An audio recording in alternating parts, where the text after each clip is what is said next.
tarde, pessoal. Estamos aqui para dar início ao nosso quadro do Ironcast, né, trazendo nosso conterrâneo, Dr. Jailton Campos, né, um renomado médico, que é urologista e cirurgião. E vamos bater um papo, né, conhecer melhor, se aprofundar um pouco mais na questão da medicina preventiva voltada para nós homens e falar de um modo geral, né, os benefícios da atividade física junto com a saúde clínica. E quero agradecer a todos e vamos dar início a esse bate-papo. E vocês podem também fazer perguntas. A gente vai estar, o doutor Jailton vai estar respondendo as perguntas de vocês.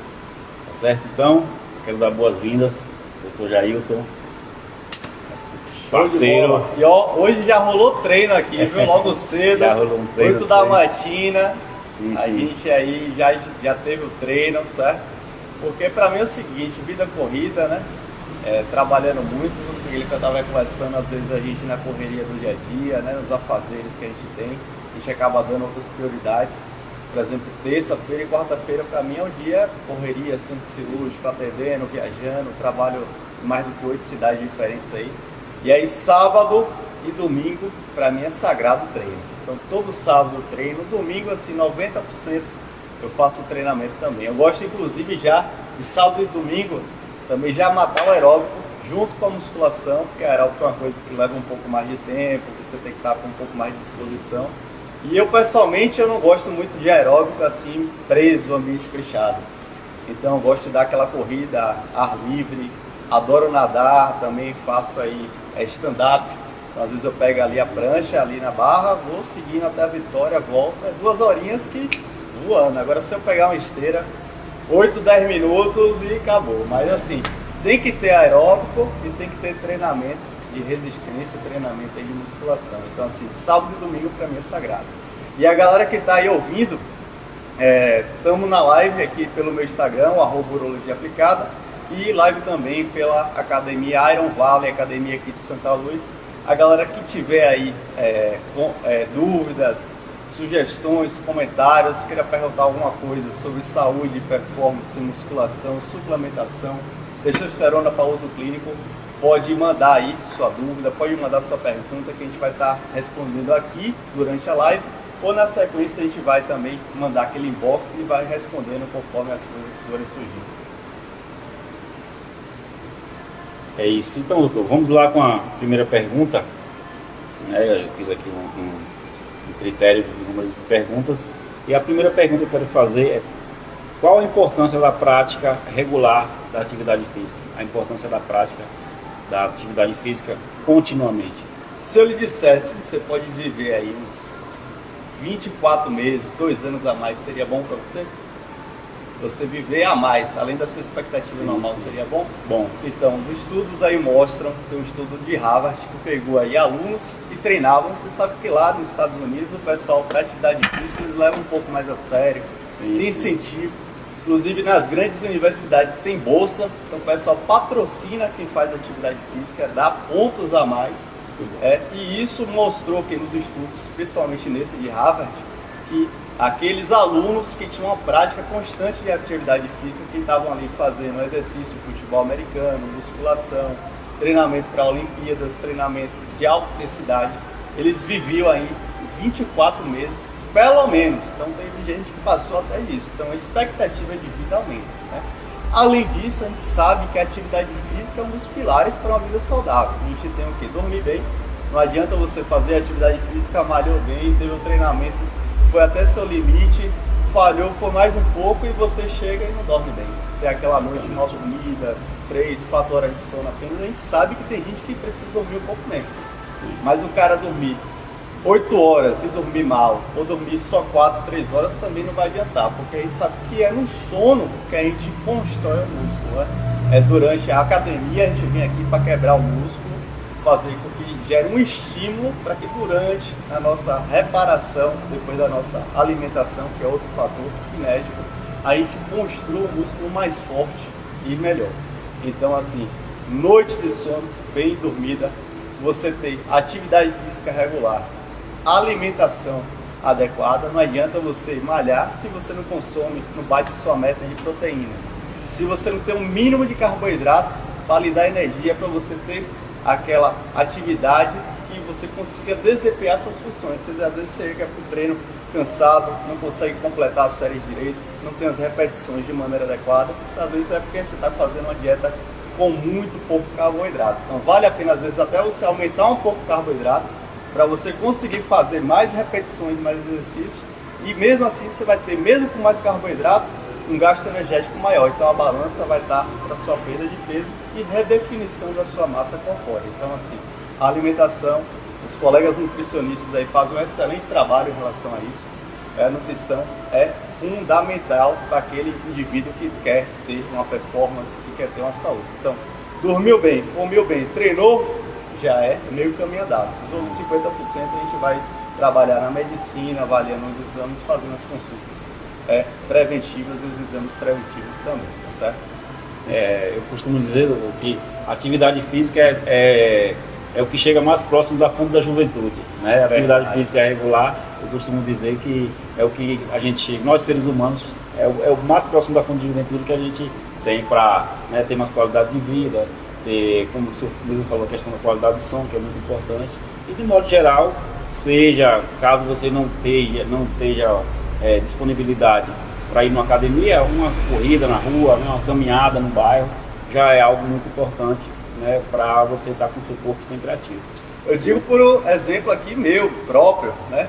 Eu, no dia que não faço atividade física, é aquele dia mais remoto, mais cansado. Eu às vezes fico trabalhando, né, operando, então a coluna tem que estar estabilizada o tempo todo. Sinto mais dor lombar. É aquele dia que parece que você tá demorando mais de acabar. Sim, né? sim. Quando você faz atividade física, você gera uma resposta ali, que você faz uma vasodilatação, aumenta o seu fluxo sanguíneo, aumenta o seu metabolismo. Eu, pessoalmente, prefiro fazer até logo de manhã cedo, em jejum, atividade física.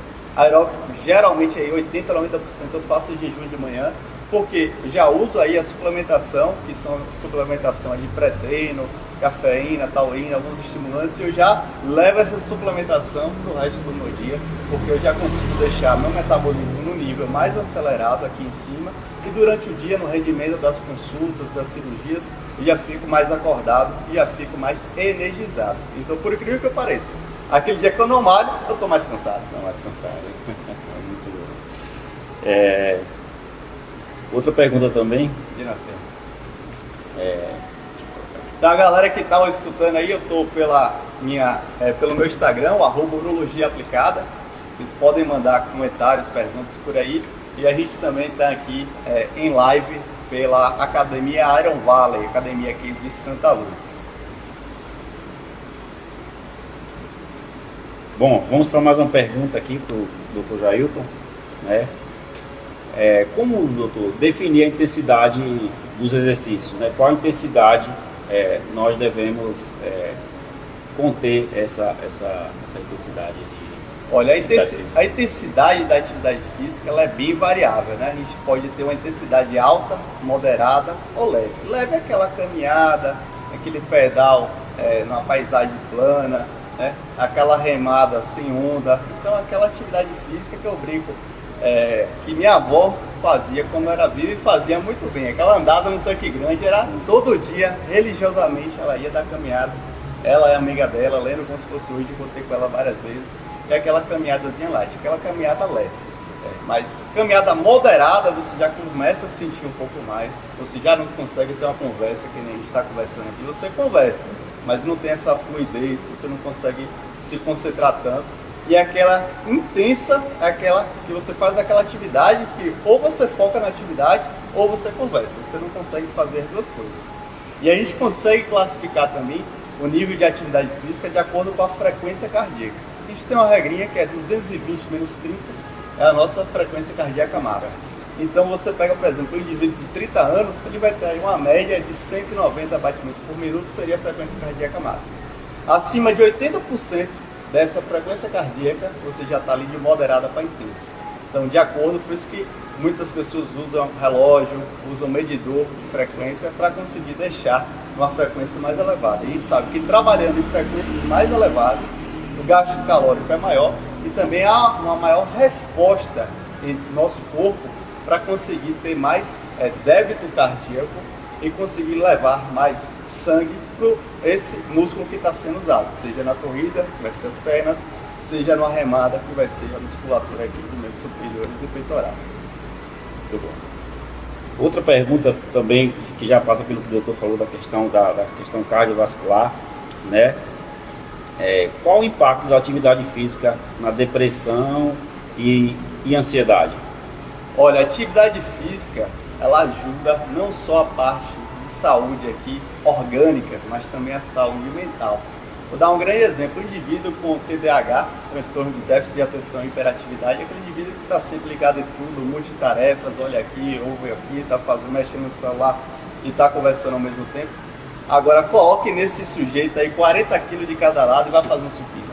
Ele vai ter que focar na atividade física dele. Então ele vai começar a exigir do cérebro, da atenção dele, foco. Então, nesse período que ele está fazendo aquela atividade, seja um treino de musculação, seja um treino aeróbico, seja uma corrida de alta intensidade, ele vai ser obrigado a focar naquela atividade, senão ele não vai conseguir desempenhá-la. E isso gera uma neuroplasticidade, ou seja, uma mudança na nossa arquitetura cerebral, uma mudança em relação aos neurotransmissores que é benéfica para o indivíduo que tem esses transtornos de atenção e hiperatividade. Além de que a atividade física também melhora a depressão, também melhora transtornos do humor.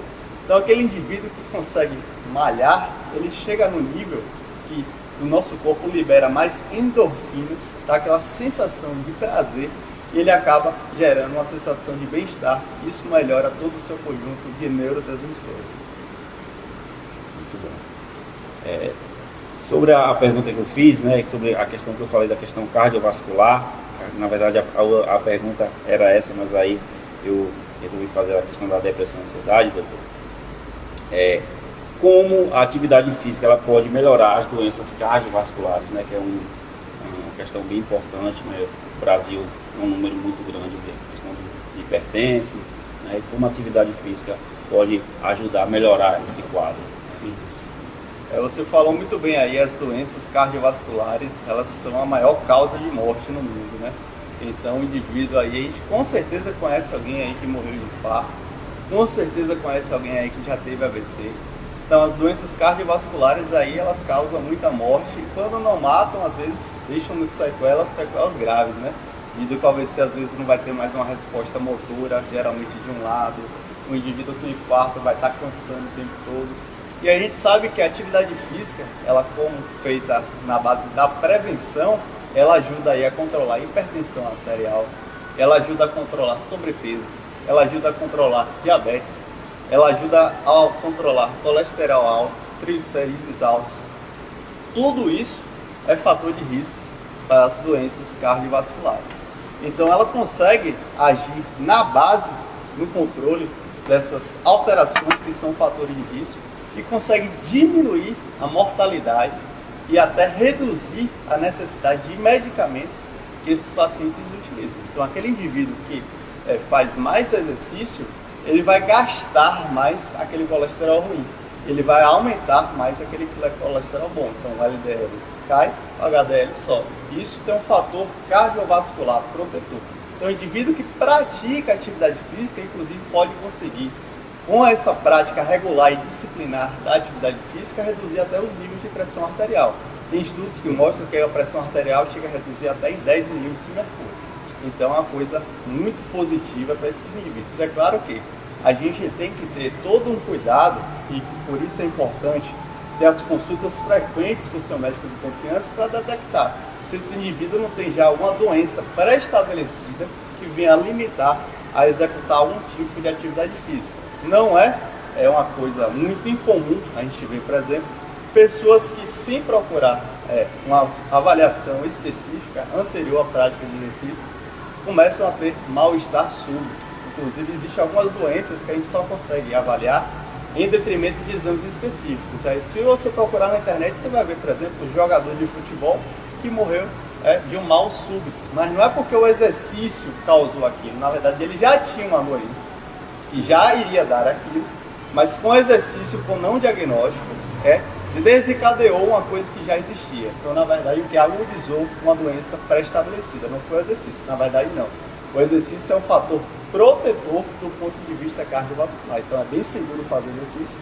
É claro que cada um precisa ter sua avaliação de maneira individual para ver qual é o seu limite e o tipo de esforço que vai fazer. A gente sabe que os exercícios que demandam maior esforço, aquilo que a gente estava falando da frequência cardíaca, quando essa frequência sobe muito, se ele já tem um coração que não é competente, já tem um pulmão que já não é competente, já tem um DPOC, fumou muito, ele vai ter um fator limitante.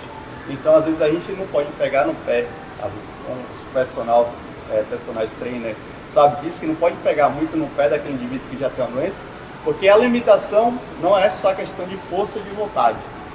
A limitação, às vezes, é a questão estrutural do coração do pulmão do indivíduo. Então, o profissional, ele sabe até onde pode ir. Por isso que é sempre importante você ter um acompanhamento do personal, do educador físico, para ter essa avaliação junto com o médico que está acompanhando e saber fazer a delimitação de carga de treino, carga de exercício e intensidade que esse indivíduo pode chegar.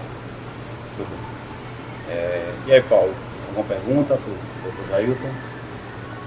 Então vamos seguindo aqui, né? E como o Dr. Jailton falou, fazer atividade física sempre acompanhado, né, do personal trainer, para você poder estar sendo orientado e ministrado da forma correta de executar os exercícios. Vamos para mais uma pergunta aqui.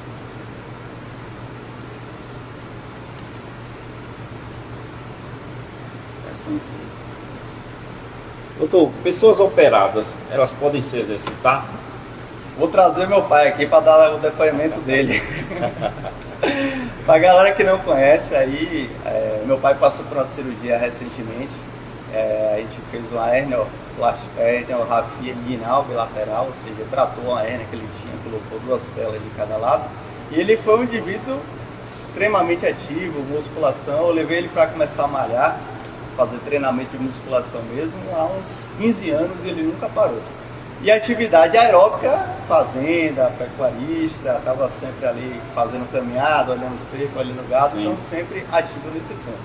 E aí foi operado, né, recentemente, tem 28 dias hoje que foi operado, e eu já liberei ele já há uns 10 dias de fazer atividade aeróbica. Então, assim, foi uma cirurgia que consegui fazer de maneira adequada, a recuperação dele foi boa, ele não tem nenhuma doença restritiva em relação a isso. Então ele pôde ter uma recuperação. Na verdade, assim, no primeiro dia que ele foi operado, ele já teve alta, no segundo dia ele já estava fazendo a fisioterapia. E o indivíduo que vai para o hospital e é operado, ele geralmente já começa a fazer essa fisioterapia no primeiro dia. Então já vai, por exemplo, ele foi operado na barriga, né? Ele vai estabilizar aqui a coluna, estabilizar a barriga, mas ele pode fazer movimentos com o braço, movimentos com a perna, pode dar leve caminhada sem precisar se inclinar, sem precisar correr. E tudo isso estimula aí o nosso corpo a ter maior débito cardiovascular, ter maior vasodilatação, estimula a parte anabólica do nosso corpo. E tudo isso facilita, inclusive, a cicatrização. A gente sabe, por exemplo, que o indivíduo que é operado, seja pela cirurgia que for, e fique muito tempo acamado, muito tempo deitado, tem um fator de risco até para doenças tromboembólicas, então formação de coágulo dentro dos vasos sanguíneos. E além disso, também a parte intestinal. A gente sabe que essa mecânica de estar se mexendo, andando, caminhando, correndo, é uma mecânica que é muito contributiva para o nosso fator intestinal. Então aquele paciente constipado, no pós-operatório, uma das indicações que a gente fala para esse paciente para melhorar a constipação, para ele melhorar do ponto de vista de fazer cocô mesmo, é fazer caminhadas. Então, assim, essa parte de exercício precoce, é claro que eu não vou mandar ele vir aqui puxar uma carga de supino por 20 de cada lado, não é isso. Mas aquele exercício físico direcionado e vigiado pelo profissional adequado, seja no hospital, pelo fisioterapeuta, seja na academia, pelo educador físico, é de grande importância. Outra pergunta também é que quem deve passar por avaliação médica antes de começar a praticar exercícios físicos? Principalmente pessoas que nunca entraram numa academia, né, que não têm muito contato com atividade física. né? Como seria esses trâmites até começar algum tipo de atividade física? Então, aquele indivíduo masculino acima de 50 anos, ele é obrigatório dessa avaliação médica, principalmente do ponto de vista cardiovascular, realmente testar o coração dele, fazer um eletrocardiograma, exame de sangue, para ver se tem alguma alteração estrutural.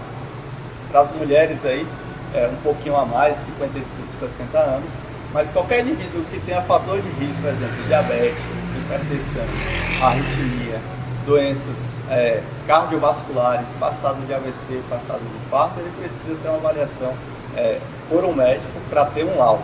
Seria ideal se todo mundo conseguisse passar pelo exame médico antes de fazer atividade física. Na verdade, seria ideal todo mundo ser acompanhado pelo médico, independente de fazer atividade física ou não. Porque muitas doenças são silenciosas. Então o indivíduo não sabe que tem até que alguém faça os exames ou bata um papo ali na consulta, registre algumas queixas e faça o exame físico e vai descobrir. Um grande exemplo, as hérnias, né? A hérnia inguinal. A hérnia inguinal, às vezes o indivíduo não sabe o que tem. A gente, durante o exame, consegue fazer um teste com o dedo, pedir para o indivíduo soprar, aumentar a pressão abdominal, ver se ele tem alguma protrusão aqui pelo canal inguinal, e a gente vai descobrir ali no exame físico, com o dedo apenas, no tempo real, se esse indivíduo tem ou não tem hérnia. Então, esse indivíduo, por exemplo, fizer um exercício que precise colocar muita carga, um leg press, um supino com alta carga, algum exercício de perna com agachamento, ele pode estar forçando aquela hérnia. O que é a hérnia? A hérnia é a saída de uma estrutura para um local onde ela não deveria estar. No caso da hérnia inguinal, é uma alça de intestino, ou pode até ter pedaço de bexiga que saia por esse canal. E esse forçar da pressão, você faz a pressão, você aumenta a pressão intraabdominal. A pressão abdominal empurra as alças para todos os lados, inclusive pelo buraco aqui que seria o anel inguinal. Então o aumento dessa pressão abdominal empurrando essa alça pode forçar ainda mais essa hérnia e essa hérnia aumentar de tamanho. Então um exame simples, rápido, fácil, que é feito ao vivo ali pelo médico especialista, ele consegue dizer se o paciente ou possível candidato à atividade física tem ou não tem essa hérnia inguinal. Então assim, o ideal, no cenário ideal, se essa pessoa tem acesso, tem condições de passar por um médico para ter avaliação antes. Mas a gente sabe que às vezes questões financeiras, questões de acesso, questões de saúde pública, isso não é possível. Então aquele paciente que tem algum fator de risco, questão de idade, diabetes, tabagista, passado de AVC ou infarto, isso é fundamental passar. Isso é fundamental. Mas idealmente seria todo mundo passar por uma avaliação. Muito bom. Uma pergunta agora, que acredito que é voltada mais para os homens, né? E é sobre a testosterona. Como a atividade física regula e influencia os níveis de testosterona no corpo? Então, aí você chegou no ponto aí que é fundamental, que a galera em casa aí sempre manda esse tipo de dúvida. Ah, doutor, minha testosterona tá baixa, o que eu posso fazer? Eu malhar, será que eu vou gastar, entre aspas, essa testosterona? A questão da atividade física, existe algum tipo de atividade física que aumente ou não essa testosterona? São dúvidas frequentes aí que chegam no meu consultório como urologista. A gente sabe que a atividade física, como um todo, principalmente a atividade física de resistência, exemplo da musculação, ou atividade física do tipo HIIT, High Intensity Training, que é atividades físicas que você vai botar sua frequência cardíaca no nível mais aumentado, você vai ter um gasto calórico maior, elas desencadeiam um processo no nosso corpo que gera endorfinas, que aumenta o LH, que é o hormônio luteinizante, que vai gerar um estímulo para a produção de testosterona. Então aquele indivíduo que pratica atividade física, ele tem níveis de testosterona maior do que quem não pratica. E a gente sabe que todo homem, ele perde aí cerca de 1% de sua testosterona por ano. Então aquele indivíduo que começa logo cedo essa prática de atividade física consegue manter níveis de testosterona por mais tempo do que aquele indivíduo que não faz atividade física. Então a prática de atividade física, principalmente essas de musculação ou de treino intensivo, elas conseguem aumentar os níveis de testosterona. A gente sabe também que o exercício em si, ele tem uma grande contribuição contra o estresse. E o estresse é uma coisa totalmente deletéria para a testosterona. Por exemplo, se você pegar estudo, população que estava em guerra, essa população tem menor índice de fertilidade. Por quê? Os homens, geralmente que vão para a luta, têm menor número de espermatozoides, que tem menor número de filhos. Então, testosterona é maléfica, estresse é maléfico para a testosterona e estresse é maléfico para a fertilidade. Então, esse ambiente tóxico de estresse e ansiedade, que a academia vem aí quebrando tudo isso pela liberação de endorfinas, pela questão de estimulação, neuroplasticidade que a gente comentou mais cedo, tudo isso melhora esse ambiente e aumenta a qualidade e os níveis de testosterona dos pacientes. É isso, galera. Vamos se matricular na academia e treinar, porque vocês estão vendo tanto a quantidade de benefícios, né? Hoje a academia não é só estética, não é só músculo, mas simplesmente saúde. É você que treina.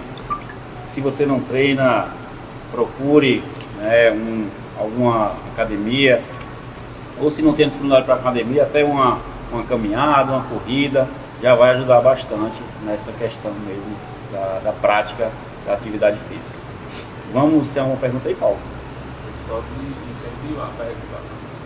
Galera, eu já registrei aí, daqui a pouco eu vou puxar algumas perguntas, mas vamos mandando aí as perguntas aí, ou pelo meu @urologia aplicada, ou pela Iron Valley, e a gente aí daqui a pouco já vai começar a encaixar e fazer aí esse levantamento das perguntas para estar respondendo aqui durante a live, tá certo? Então, mandem aí suas perguntas, façam aí os comentários, aquela dúvida de saúde, performance, musculação, suplementação, testosterona pós clínico, pode estar mandando aí que a gente vai responder aqui durante o nosso bate-papo. É isso. Uma pergunta agora, doutor, é sobre uma doença que infelizmente é um nível muito alto, né, que é a diabetes. E a pergunta é: pessoas com diabetes podem praticar o exercício físico? Diabetes aí é uma doença bem séria. Eu mesmo tive um tio aí que perdeu a perna, foi amputado de perna. Tem alguns outros tios que já foram internados pela questão aí da diabetes compensada, cetoacidose, né? Um inclusive foi parar em UTI por conta disso. E a gente sabe que muitas vezes é uma doença que não tem um diagnóstico assim, de silenciosa, forma... né? É uma doença silenciosa, que é uma doença totalmente aí, nociva do ponto de vista cardiovascular. Como a gente estava falando mais cedo aí das mortes por infarto, pelas mortes por AVC. Então a diabetes é um fator de risco de grande peso aí para essas doenças. A diabetes também descontrolada acaba levando aí a dano nos nervos. Então a gente percebe também que a diabetes está muito associada à disfunção erétil.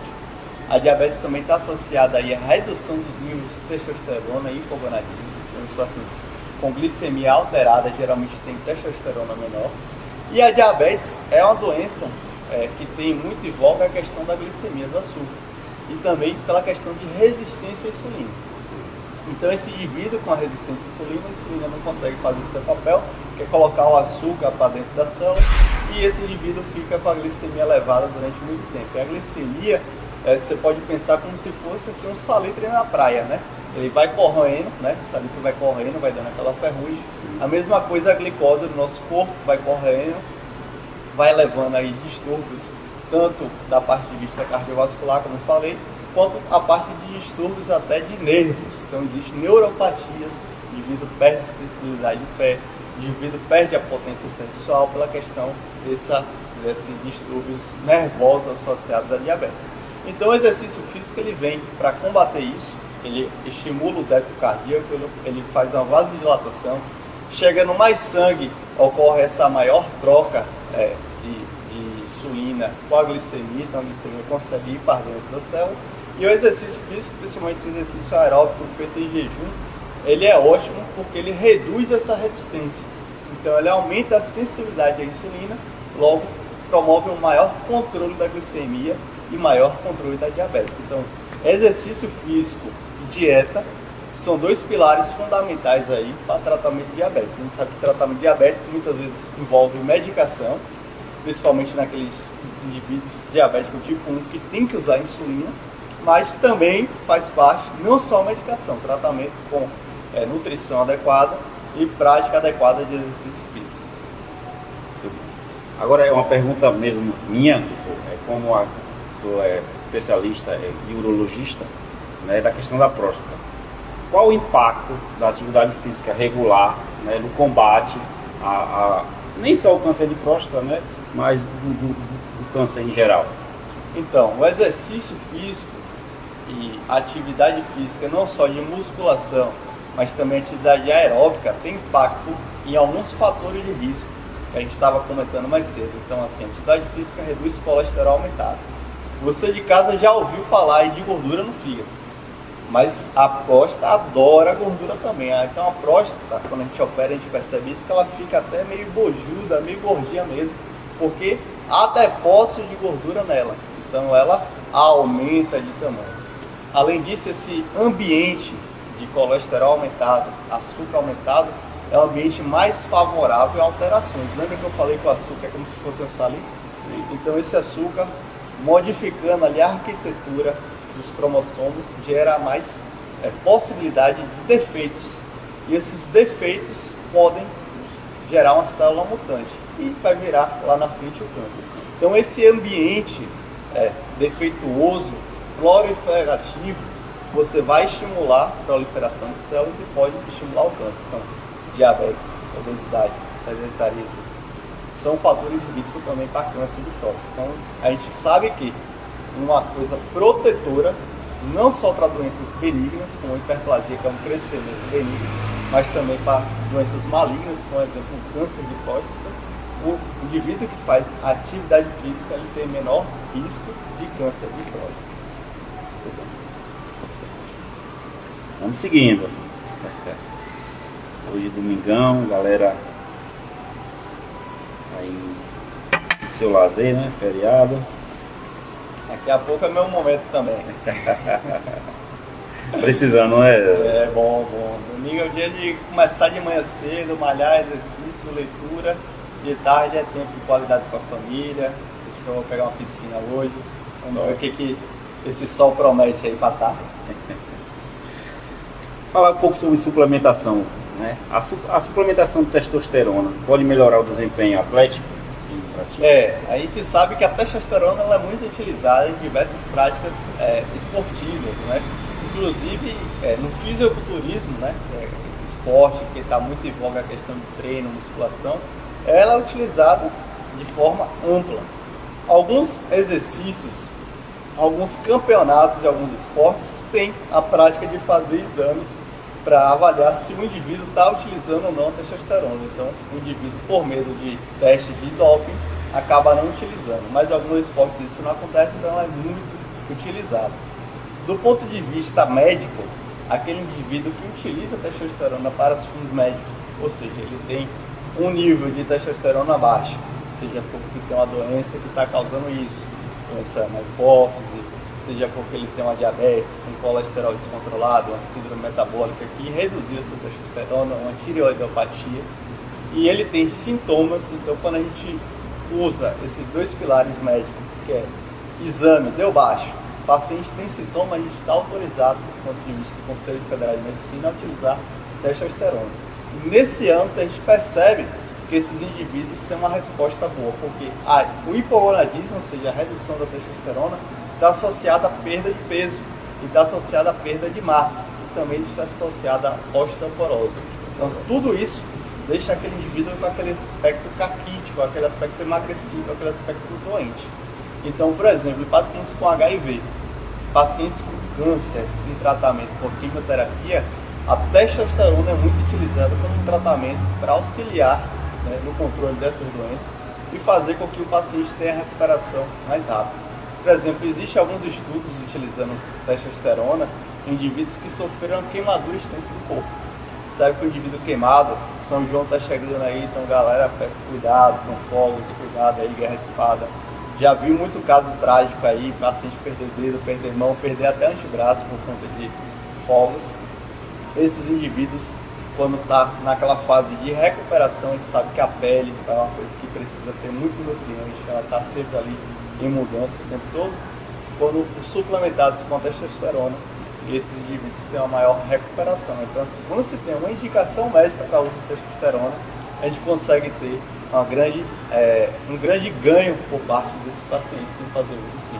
Então, é um hormônio extremamente anabolizante, ou seja, é um hormônio que produz aí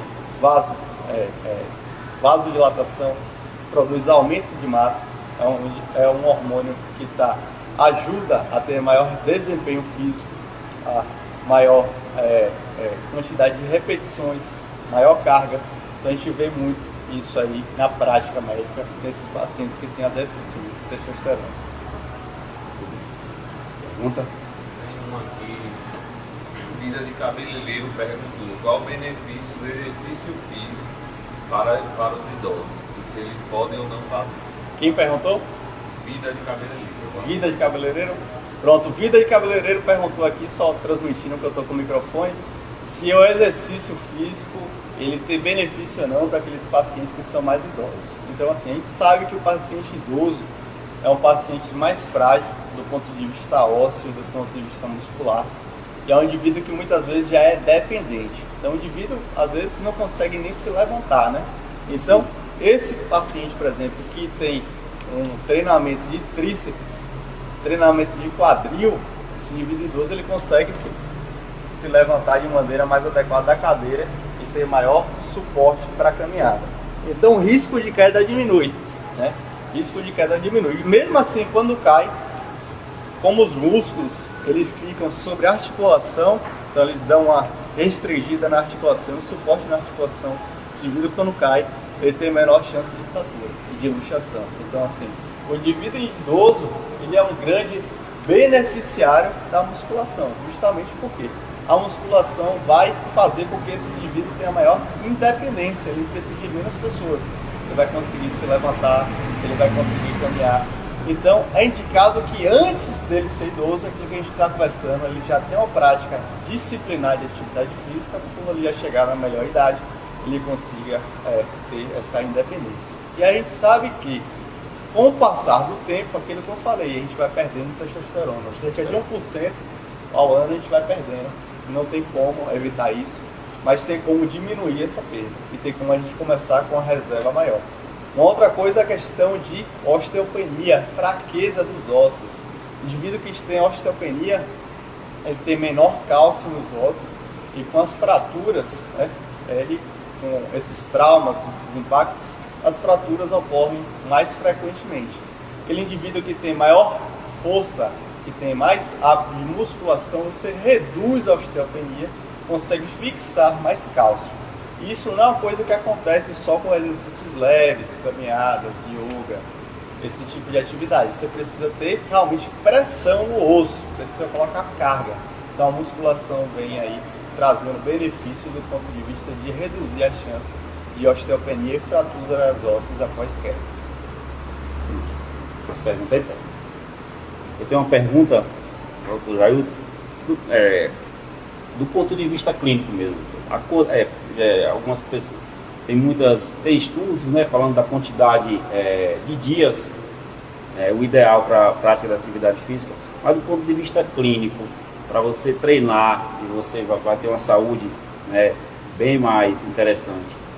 Qual a quantidade de dias, do ponto de vista clínico, para a pessoa ter uma qualidade de vida melhor?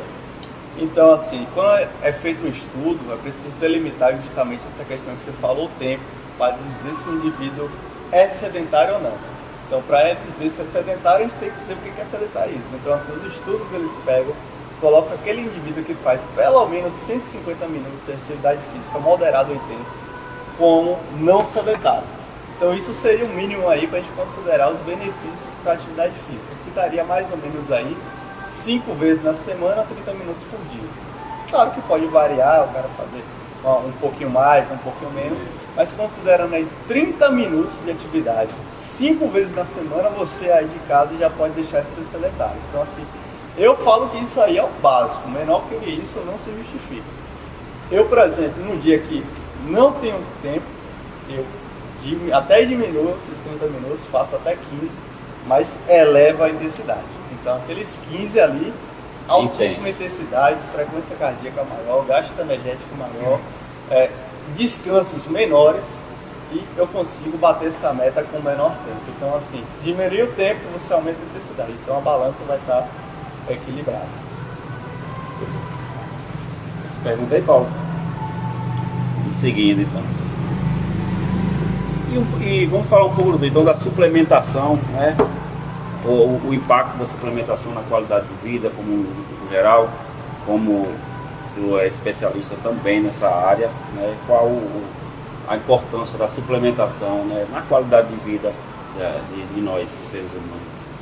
Olha, a suplementação, ela é, como o próprio nome diz, um suplemento, não é uma obrigação. Então, aquele indivíduo que consegue dormir bem e comer bem, ele vai conseguir aí ter uma atividade física boa, vai ter uma qualidade de vida boa. Mas naquele indivíduo que quer ter mais performance, aquele indivíduo que não consegue ter uma alimentação de maneira integral e completa, é indicativo suplementar, tá certo? Eu vou dar um grande exemplo aqui, que é uma coisa que eu particularmente gosto muito, que é muito segura, que é a creatina, entendeu?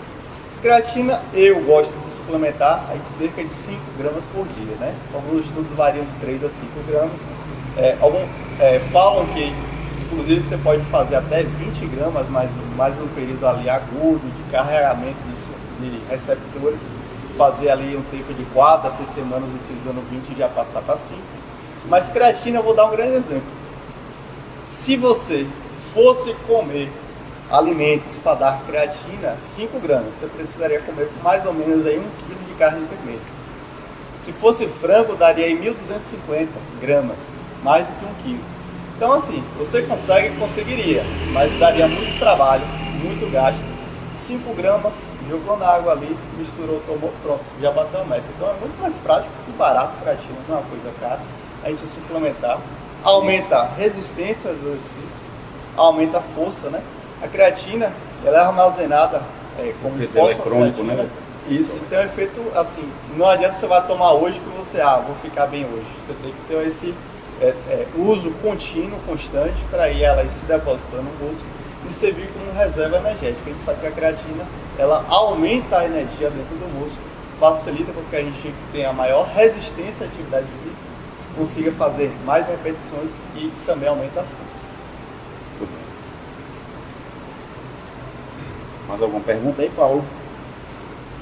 A galera tá no lazer, né? E também pegando o gancho da creatina, né? Como o Luiz falou que como o efeito dela é crônico, é preciso ter o estoque dela, não é, né?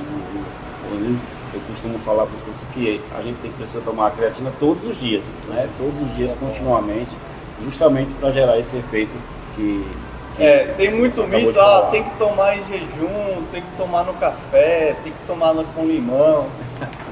Olha, os estudos aí em relação com o que você tem que tomar, pouco importa. Eu só aconselho não tomar no café para você não estragar o gosto do café. Mas pode tomar creatina, seja com o que você quiser, tomando, batendo aquela meta ali 5 gramas por dia, tá ótimo. E outra coisa que a galera também muito pergunta aí, falando em relação à creatina, é a segurança. Né? É seguro tomar creatina, não vai fazer mal para os rins, então assim, é muito seguro. Né? Diversos estudos aí, pegando pacientes normais, sem qualquer alteração, utilizando creatina e avaliando a função renal, a creatinina, a ultrassom, avaliaram que a creatina é extremamente segura, inclusive com doses maiores que essa. Mas ela não é necessária, porque se você passar mais do que essa dose, você está só gastando dinheiro, você não vai conseguir absorver. Então 5 gramas está de bom tom. A creatina, ela, quando absorvida, pode aumentar a creatinina, que é um dos metabólicos que a gente avalia para a disfunção renal. Mas é só uma questão de absorção, não quer dizer que o rim está danificado. É só uma questão que você aumentou um insumo, vai produzir mais metabólico, mas o rim em si permanece normal. Então é segura para crianças, é segura para adultos, é segura para idosos e é segura para grávidos. Então essas populações já foram estudadas, é um suplemento barato, bom, seguro e eficaz. Tem dúvida aqui, Bom. Primeiro, Ramon Araújo, Ramon Gás, mandou uma mensagem dizendo que doutor Jair, do Filho da Terra, e é um dos melhores médicos da região. Sim. Obrigado, Ramon do Gás, forte abraço aí. Galera de casa vão mandando aí as perguntas. Aproveite aí, manda os comentários, perguntas que a gente vai estar aqui tirando todas as dúvidas. E Carla Vale perguntou qual tipo de atividade física indicado para quem tem hipertireoidismo e se pode tomar suplementos. O hipertireoidismo ele tem diversas causas. Tem causas autoimunes, tem causas medicamentosas, tem causas até tumorais. Então, assim, você tem que ter um acompanhamento. O médico responsável por isso é um médico endocrinologista. O hipertireoidismo tem tratamento, quando não medicamentoso, o tratamento cirúrgico. Mas quando controlado, o hipertireoidismo, o que ele causa? Ele causa um aumento do nosso metabolismo. Então, o paciente vai ter sudorese, vai estar taquicárdico, vai estar ansioso. É um paciente que vai estar ali com o seu metabolismo lá em cima. Então, a gente tem que ter cuidado com esses pacientes para não estimular ainda mais esse metabolismo. Então, colocar ele sobre grandes estímulos, grandes treinos, aquele treino HIIT, aquele treino que se aumenta muito a frequência cardíaca, é um treino mais perigoso para esses pacientes. Mas claro que eu estou falando para o paciente descompensado. O paciente que está tomando seu tapazol, sua medicação que está controlada, aquele paciente ali é um paciente que voltou para a estabilidade. É claro que vai ter que ter um acompanhamento do médico endocrinologista, que na cidade a gente tem endócrino, tá certo? A doutora Cris Marques está atendendo na região. Quem precisar, inclusive, só marcar com ela. E esse paciente, quando tratado, quando eutiroidiano do ponto de vista de exames, TSH, T4, controlado, esse paciente pode treinar. Inclusive, esse tipo de treinamento, ele é benéfico porque quando você promove vasodilatação, você promove aumento de débito cardíaco, você consegue melhorar a circulação. Você melhorando a circulação, você também melhora a questão dos hormônios, né? Porque isso precisa ter um efeito, o hormônio secretado na tireoide precisa ter um efeito no dedão do pé. Então, essa circulação melhorada pela atividade física é benéfica. Pergunta aí, Paulo. Tem Delma Cunha perguntou no Instagram do Dudu se só pode tomar creatina uma vez ao dia e se tem discriminação de marca. Se tem discriminação de Marca. Olha, eu postei recentemente aí diversas marcas que falharam no teste da creatina.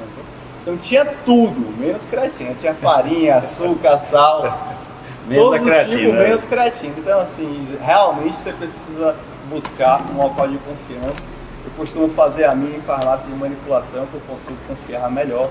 É aquilo que eu realmente peço, prescrevo. Quando é que você toma? Os estudos indicam que ela é um pouco melhor absorvida devido a esse mecanismo de vasodilatação do treino sem a gente tomar peritreino. Então, ou seja, ou antes, ou durante, ou logo após, ali 10, 15 minutos do treino. Então, essa questão de janela metabólica, vasodilatação, aumento de débito cardíaco, você consegue pegar essa creatina que você está tomando, rapidamente absorvida, e vai para o músculo onde ela vai ter sua atividade. Mas assim, desse ponto de vista, ainda os estudos têm uma força fraca, do ponto de vista de ser peritreino. Mas se você tomou pelo menos uma vez por dia, já está garantido. Eu gosto de tomar creatina junto com o meu pré-treino. Então assim, eu já carrego tudo no sachê.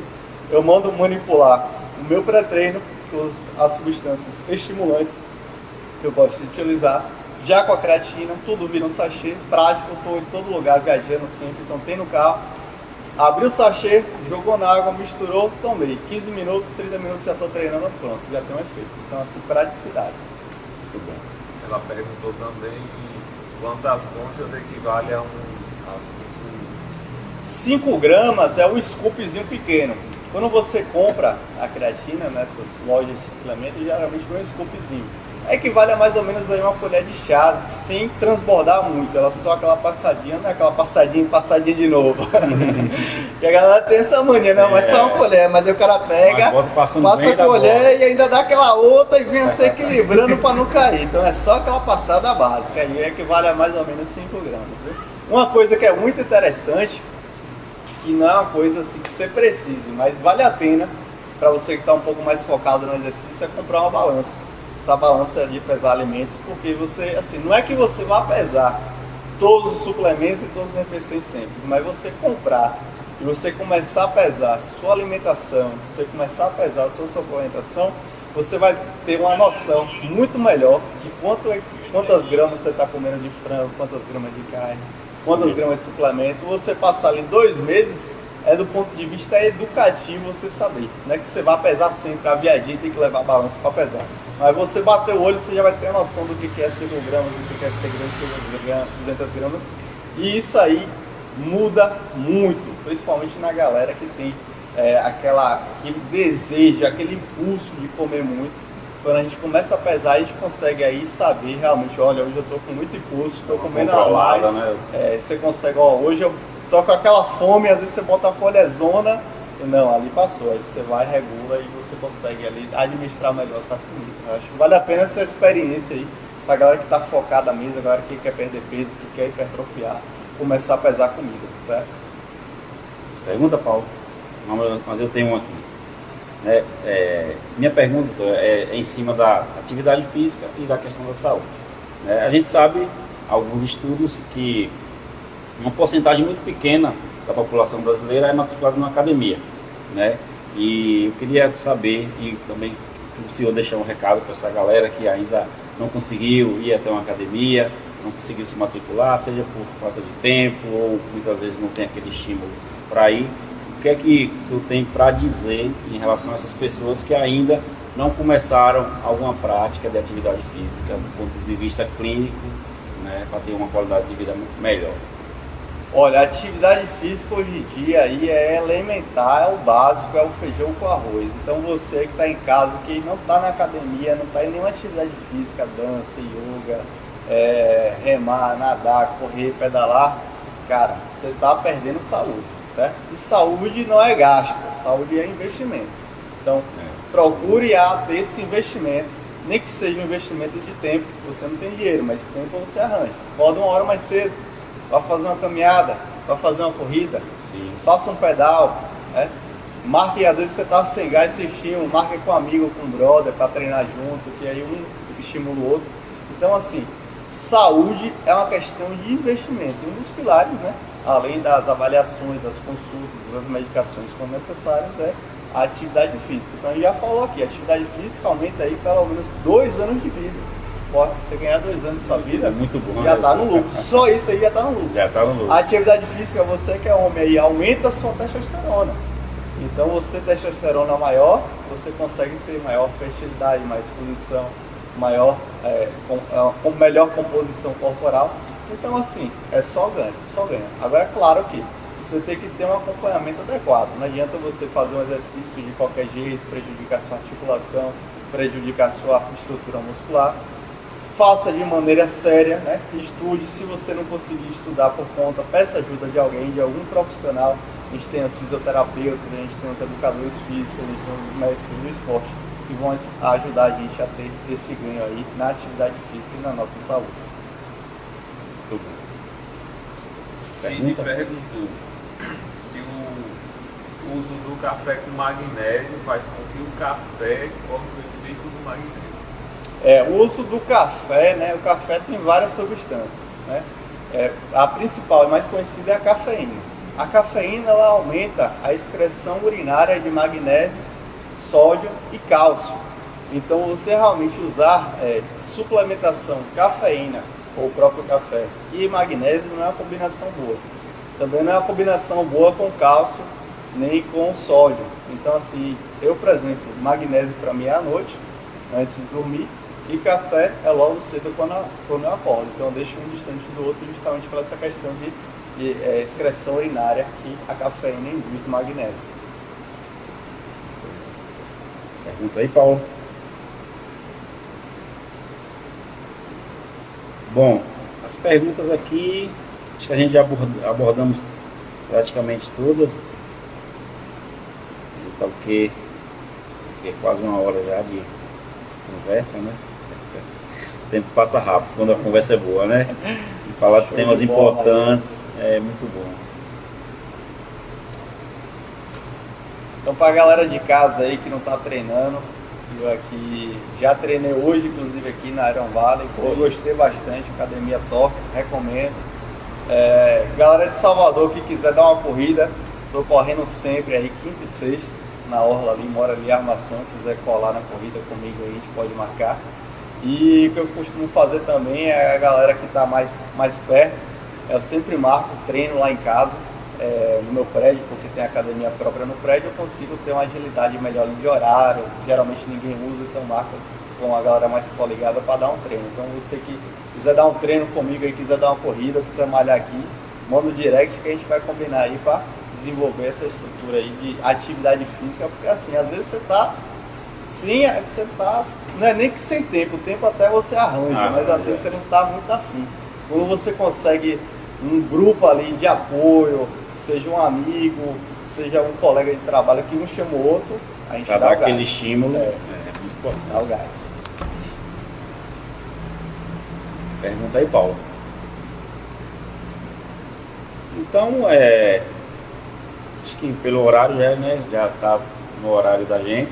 O doutor precisa descansar. Já teve um podcast pela manhã, né, no Bahia Rede, acompanhei também, muito bom. Boa. E esse foi o primeiro episódio, né, do Ironcast, trazendo nosso conterrâneo e renomado doutor Jailton Campos, urologista e cirurgião. Quero agradecer a participação de todos que disponibilizou do seu tempo, pleno domingo, para estar mandando perguntas, e também os que não mandaram perguntas estavam aí acompanhando a live. Vai vir muito mais coisa nova por aí. A Iron Valley só tem 30 dias de inaugurada, né? Graças a Deus a comunidade luzense abraçou o projeto. Quero agradecer a todos, né? E caso vocês tenham alguma necessidade em relação à atividade física, pode chegar aqui que a gente vai ter solução para vocês. A gente vai ter um acompanhamento bem voltado para as suas necessidades. Agora eu passo para o doutor fazer suas considerações. E um ótimo domingo para vocês aí de casa, né? E um ótimo início de semana. Isso aí, galera, esse mês aí eu estou voltado para essa questão de suplementação, prática de esporte físico, atividade aeróbica, musculação, uso aí de testosterona para fins clínicos. Então estou com material aí que vai ser postado ao longo de todo esse mês e do próximo mês também. Então aí falando sobre creatina, betalanina, whey, ômega 3, coenzima Q10, PCA. Então a galera que está com dúvida, que quer entender um pouquinho mais do uso clínico baseado em estudos da suplementação e na prática cotidiana, seja para performance, um cara que trabalha muito, pega muito peso, no meu caso eu que sou cirurgião, que tem que estar sempre disposto a ficar em pé muito tempo, ou atleta que quer competir, que quer dar um gás a mais, fique atento aí às próximas postagens, tanto no canal do YouTube, o Dr. Jailton Campos, quanto no canal aí do Instagram, o @urologia aplicada, tá certo? E para a galera que precisa aí dar acompanhamento médico, eu estou atendendo aqui em Santa Luz semanalmente, e para as redondezas aí, Valente, Araci, Tucano, Conceição do Coité, Serrinha e Salvador. Então, você que está com qualquer dificuldade, pode deixar que quem está pegando aí a estrada sou eu, basta me encontrar nessa cidade. E para quem estiver longe, a gente ainda consegue fazer a possibilidade de teleconsulta. Então, tem pacientes aí que acompanham comigo em São Paulo, Rio de Janeiro, Curitiba. Então, basta entrar aí pelo Instagram, você vai achar o WhatsApp da minha secretária, a gente consegue fazer a marcação, ou manda um direct que eu já mando aí o WhatsApp também, e a gente consegue agilizar a sua consulta, tá certo? Forte abraço, bom domingo a todos, vamos curtir esse domingão aí, viu? Quem não treinou, vai treinar, viu? Valeu, galera. Fechou. E vai na Bahia.